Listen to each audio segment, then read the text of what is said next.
work. Okay, so Hi. welcome, Miss Emanuela Callahan.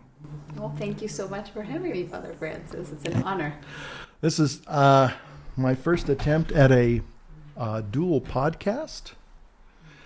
Let's see, what was I going to say? You have a channel called, Chosen. and so if people wanted to learn more about you, where would they go to? I believe it's Chosen 2021. It's just a little bit hard to find because of that Chosen series that was launched a few years ago. It's kind of put me on the very bottom of the barrel, but it's there somewhere. There's a picture of the holy face of Jesus. So the holy face of the Shroud of Turin. So if you are looking for me, look for that and you'll see me. And there's also hands crossed like this with a rosary, holding a rosary. So did you have the name Chosen before the TV show? I did, actually. They plagiarized you. I Oh know. my. Yeah, Wow. I know. I was kind of bummed when I found out about it, but it's okay. Copyright infringement. Oh my goodness. Can you say lawsuits? Any lawyers out there listening? Hey, help her out. Yeah. Oh my gosh. But I've watched your channel and many of your videos. They're I got to say they're really well done. Thank you.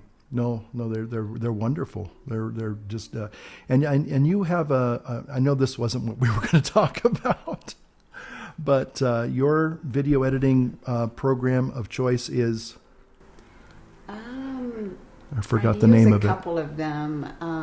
One of them is Video Shop, and the other one is Animoto. It's not really, iPad friendly, but we make it work. It's really great. It's a really nice program. It's easy to work with. I'm not very techy, so I need something simple. Okay. Excuse me. I thought we would talk about. That's gonna be an. I know. I can edit that out. If that. Did you hear me? Did you hear me? Okay. Well, Emanuela asked if I'd be interested in doing a podcast with her about a couple months ago, maybe even a year ago, I think. Probably a year ago. Year ago. Yeah, I'm really Johnny on the spot when it comes to these things.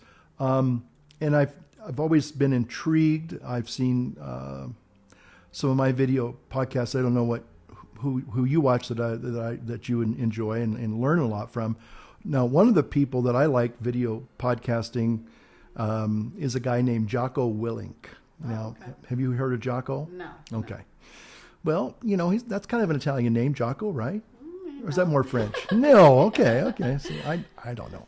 Anyway, he's a former Navy SEAL, and he basically he has a really interesting format, real simple format, kind of like what we're doing here almost. And he basically will talk about. He talks more about leadership things, discipline, self-improvement. It's kind of more geared for guys, I would have to say. So, but he has a lot of really powerful people that come on. He's had Dr. Jordan B. Peterson on there. Wow. And he's had other people from the sports world as well as the military world that have, unfortunately have some really real life experiences that are pretty intense, like Right. being in combat in Afghanistan and Iraq and places like that. And so anyway, but I've watched his podcast. I watch Jordan B. Peterson's daughter, Michaela. Have you seen Michaela at all? No. She No. does podcasts. And they're Have you watched Grace Force? I like him. watch Grace Force a lot. Just watched them the other day. God bless Father Richard Heilman. God bless you, Father. Oh, he's the same priest, isn't he? That's being persecuted. Yeah, I don't know exactly. I did see a podcast just the other day where he was talking about that his bishop wasn't really suspending him, but he was basically telling him to be more prudent, I guess, in what he was saying. I don't know if he got like a letter of reprimand or something, but he wasn't being like canceled. Canceled like Father Allman, yeah. Right.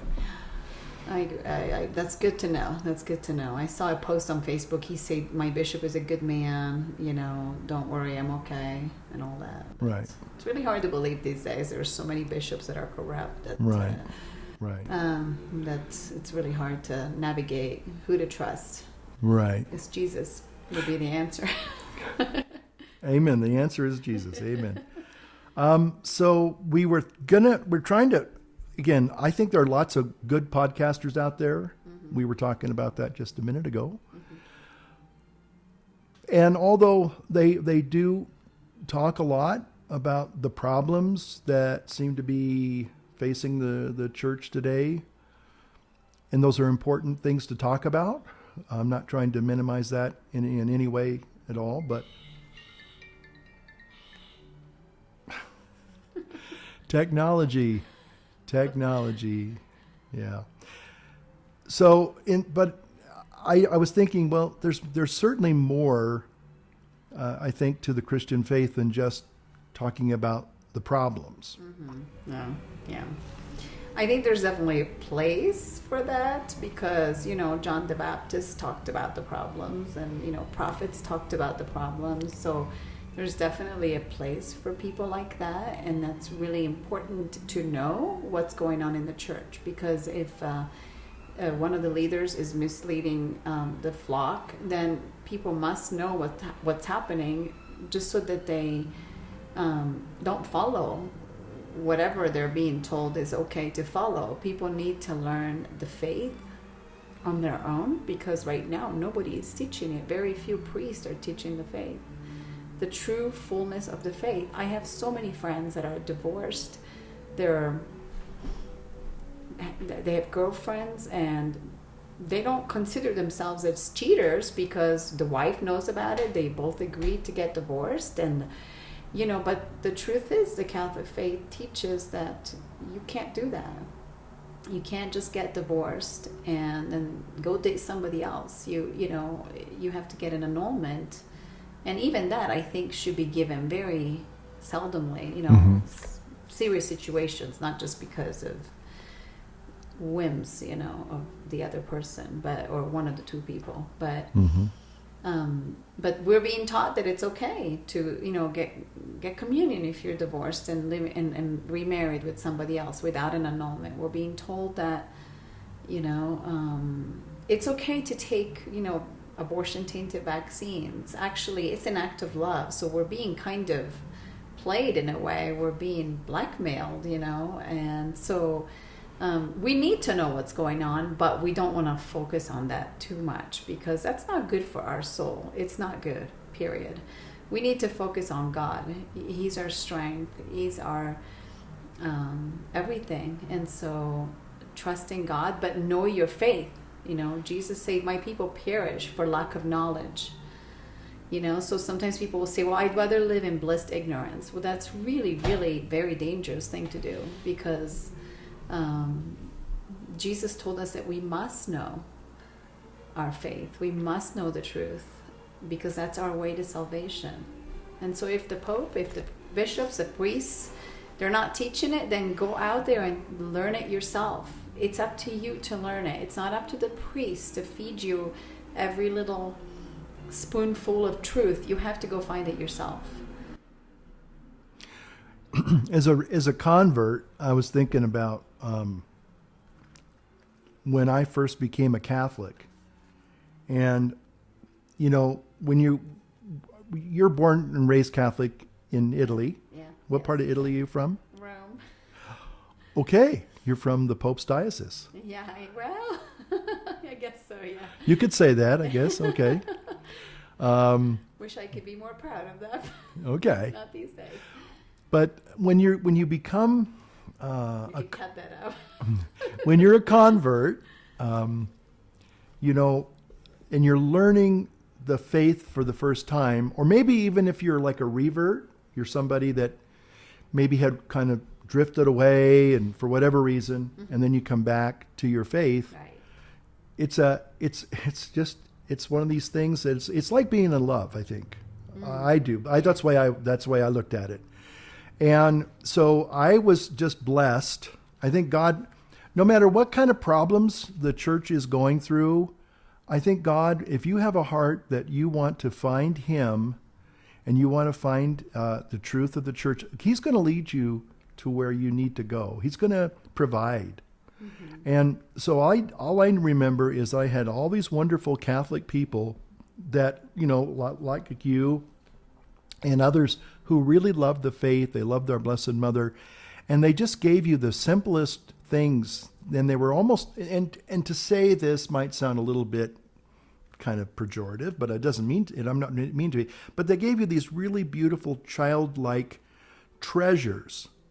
I remember listening to a guy named Father Don Calloway, if you're Father Calloway, and he was telling his conversion or reversion story. I guess he was a convert like me. But he said that this priest gave him like a rosary and a couple of holy cards, and he was just transfixed by these, and he called them his Catholic little treasures. And he just loved these things. And so one of the little Catholic treasures that I remember getting when I was first a new Catholic was the Pietà. Well, Americans say Pietà, but it should be Pietà. Okay. Pietà, yes. Okay. But you're familiar with this, obviously. Which means pity. Pity. That's what it means. Okay. Literally. Okay. But I mean, you're familiar with this, right? Oh, yeah. Yeah. And this is a little book. It has a collection of all of the traditional devotional prayers that a Catholic, that if you're new to the Catholic faith, people just love these books. I mean, I remember these books were just so popular, and but they have all these wonderful Catholic prayers from all these Catholic saints. They teach you how to pray the Rosary, the Divine Mercy Chaplet, I think the St. Michael's Chaplet. I mean, what do you think? I think they're wonderful. My favorite is the one for confession. There is one that is just the examination of conscience. I know several people who made a 180 just based on these booklets, because there are things in there that never were they mentioned in RCIA, and that just goes to show you how poorly people are catechized today, and partly because there is some kind of a new age infiltration, I would say, of people that want to create their own Catholic faith according to their likes and desires, and then they go on and teach it to other people. I know that was the case in our parish. We had definitely some new age influence for sure, where Jesus was not considered, not by the priest, by the way, just the people that were in charge of faith formation.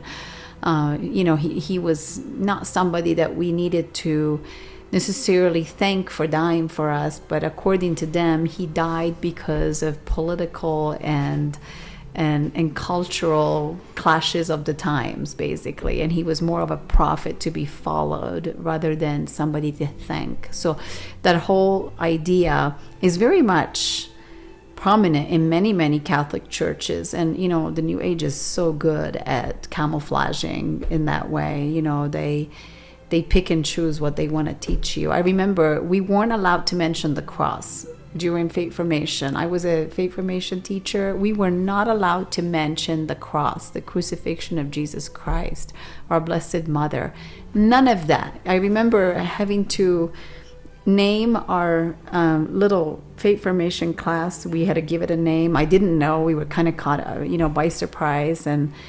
And so I told the kids, we were talking about Mary and how, she one day will lead all the armies of the last days, and she will be the head of the army. And the kids had asked me about the snake and what it meant under her feet. So I was explaining to them, what will happen in the end of times, and so we decided to call our little religion group Mary's Army or God's Army or something like that. And the faith formation leader came back to me she was flipping out, and she said, "Oh, no, no, no, that's just too rough. That term army, that's just not very loving, not very, she said, why don't we just call it God's butterflies or God's ladybugs?" And I was like, yeah, because the Bible tells us, put on your polka dots and your antlers and go fight Satan, So that's kind of where our church was a few years ago. It's better now because this person has finally retired. But I mean, I have a friend who did RCIA, and she said, I had never seen all these things, they were never taught to me. All these mortal sins that, like contraception, in vitro fertilization, none of that was taught to her. And so she finally made a 180 turnaround, thanks be to God. But one of those booklets was to thank for. I mean, this is a parish that you attended. Oh, okay. Past tense. Past tense. Okay. Yes. Wow. Yeah. I didn't. But there are many like this. Many. I mean, we have a gong instead of a bell, and at the very beginning of the church, there is a gong. To me, that is a very, very strong symbol of Buddhism and Eastern religion. And I guarantee you, somebody had a play or a part in putting that up there. Because in Rome, we don't have gongs. We have bells in churches. Gongs are for Buddhists and for Eastern religion. So I think there's something there, definitely some influence. Somebody influenced to either the pastor or whoever to put that up there for sure. The Gong Show. I mean, seriously, this is not a Buddhist temple, it's a Catholic church. Give me a bell. Give you a bell. Okay. So, are we winding too far? We need to stay. No. Like I said, we were kind of just trying this out for the first time to see how it works. So, like I said, that a lot of the things that I remember getting when I first became a convert was, learning how to say the Rosary. Yes. Learning how to say the Divine Mercy Chaplet, other devotions. Remember being introduced to the Miraculous Medal. And gosh, you were on a fast track. It took me 40 years to get 40 years. there. And you're not even 40 yet. Anyway. I am fasted. Okay. But thank you. But I just remember how special learning about the Catholic faith was in the very first couple years of my life. I got introduced to the audio tapes by now Fulton Sheen. Archbishop Fulton Sheen. God, may he rest in peace. And just being really, truly catechized by just listening to those audio tapes. In fact, somebody was asking me not too long ago, well, how does a person become catechized? And that's a great question. How do you become catechized? And again, I think going back to maybe the original touchstone of trying to start this podcast was all about, well, yes, there are existential crises and problems in the church today. That's definitely true. Nobody's denying that. But the Christian life,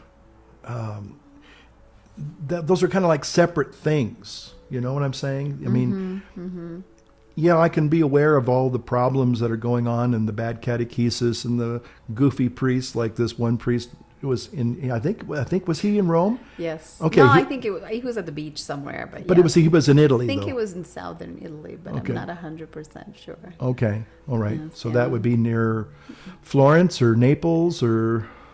I don't know where it was. I have to look it up. But I'll put a picture on the right now. I'm gonna put a little picture here of the guy. He's saying mass on a raft, an inflatable raft in the ocean. I don't know. It's like, again, I'm not trying to judge the guy, but at the same time, it's just completely bizarre that anybody would, We've lost sense of the sacred. sense of being things that are sacred. Yeah. We have, and I used to be one of those people. I mean, I really was. Okay, we'll talk about that. I was I was really into the evangelical movement, non-denominational, because I love music. I really love the praise and worship, and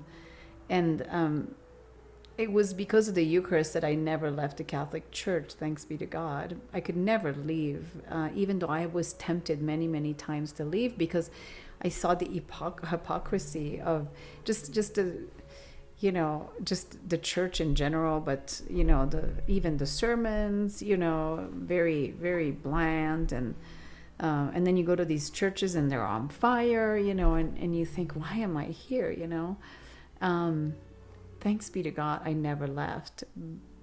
I guess I just didn't understand the importance of the Eucharist. Because if I did, if anybody would, I think St. Padre Pio once said, if people knew who is in this little host, I'm not going to quote him, but paraphrase him, but if people knew who is coming down from heaven into this little host, there would be guards outside the church, because everybody would want to come, everybody would want to be there. So that's when you realize the music doesn't matter. The sermon matters to a certain degree. You don't want to listen to heresy, but at the same time, if the sermon is not that great, oh well.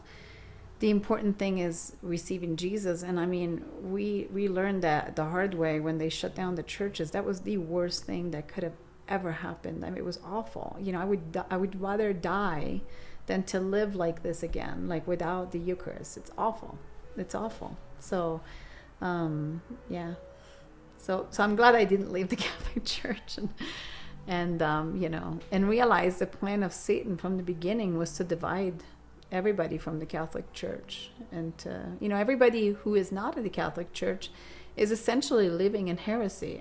That doesn't mean God can't save those people, because maybe they don't know the truth, but in reality, they are living in heresy because they have cut themselves off from the true church, that Christ. And if you look at every church that was born, from the Catholic Church, off the Catholic Church, was born out of disobedience. Henry VIII wanted a divorce, and the Pope said no, so he started his own church. How can you go to a church knowing this is how the church began, by an evil man who he wanted to divorce his wife, and if he couldn't divorce them, he just killed them, And then, that's how the Church of England started. How can anyone see anything good in that? And, same thing with Martin Luther. He was just, he saw the hypocrisy of the church at the time, and the biggest mistake he made was to leave the church. Mm-hmm. You don't abandon the church. You try to fix it. You don't just leave it and start your own, So that's a really important lesson to be learned. Don't leave the church. Try to fix it. Or pray for it. Pray for the Pope, the bishops, and everybody. And I think that's why we're in this mess. It's partly our fault, because our Blessed Mother has been telling everybody for years and years and years, pray for your priests. Pray for the bishops, pray for the Pope. Did we do it? No, we didn't do it. And that's why we're in the situation we're in right now. That's why it's also our fault. And it's what God had intended for us in this time. We just have to embrace it and hold the cross. Like the Catholic Catechism, I can't remember which paragraph exactly, but it states very clearly that there will come a time towards the end of times where the church will have to go through a passion, just like Jesus had to go through his own passion and then resurrection. And so will the church have to go through this tremendous passion, and then eventually it will rise from the ashes. So this is right now is not the time to complain and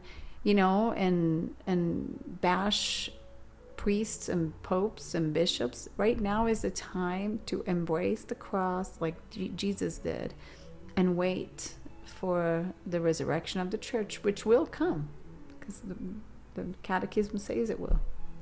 So we're back here. I just had to take a little bit of a break. So as we're talking about, our faith and the thing that really makes it really personal, this is a beautiful, you were saying that about the Eucharist, that Padre Pio said, if people really knew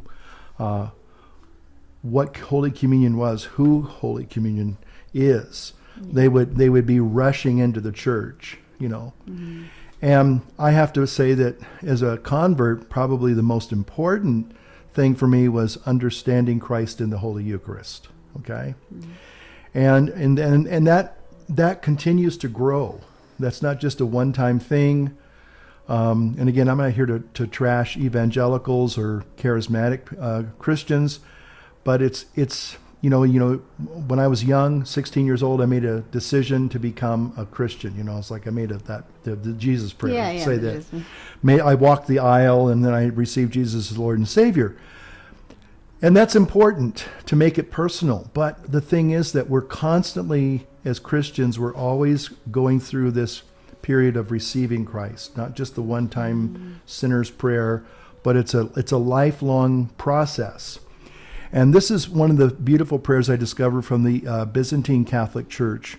And this is their prayer before Holy Communion. And I think we'll just go ahead and close with this, and because I think it kind of helps to concretize, if you will, the most meaningful thing I think about being a Catholic Christian, And this is a prayer that, now we say, Lord, I am not worthy to receive you, but only say the word, my soul shall be healed. And that's a beautiful prayer too. But when I read these words several years ago, I was overwhelmed how beautiful they are.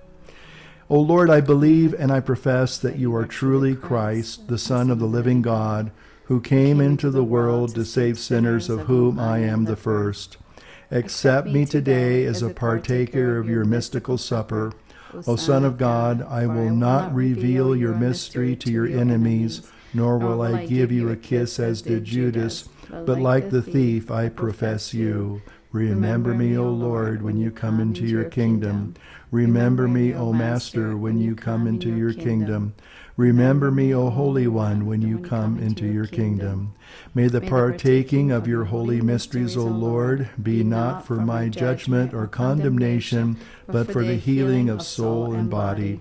O Lord, I also believe and profess that this which I am about to receive is truly your most holy body and your life-giving blood, which I pray make me worthy to receive for the remission of all my sins and for life everlasting. Amen.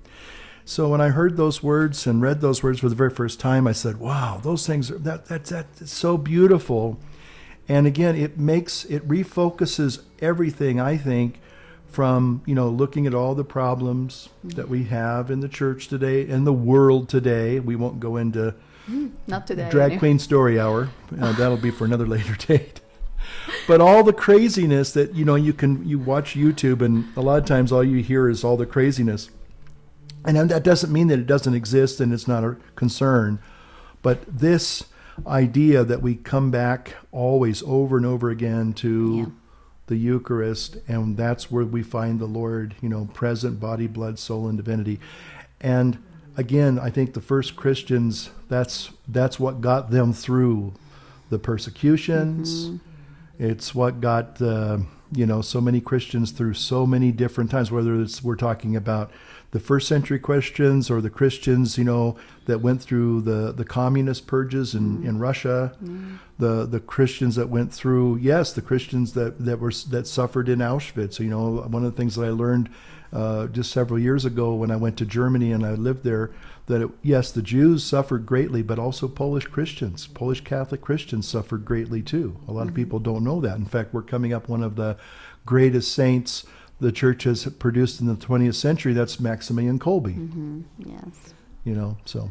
Well, anyway, Emanuela, what do you think? Do you think any burning desires before we end this first podcast? I think... Now, God bless you. Thank you for watching. Okay. All right. So, and if you want to find out more about Emanuela, you can go to... Chosen 2021. Okay. All right. Scroll down really far down. And you'll find her lovely We can videos. post a link to your channel, I guess, under the description button so that you can find it a little Okay. bit more easily if you're interested. Right. So, Well, I haven't posted in a long time because I have had a series of crazy things happen, and I just had to prioritize my family right now. But Right. I'll be back. okay. So. All right. God bless you, and thank you all for watching. We'll see you maybe on the next one. Bye-bye. Take care. God bless. Bye-bye.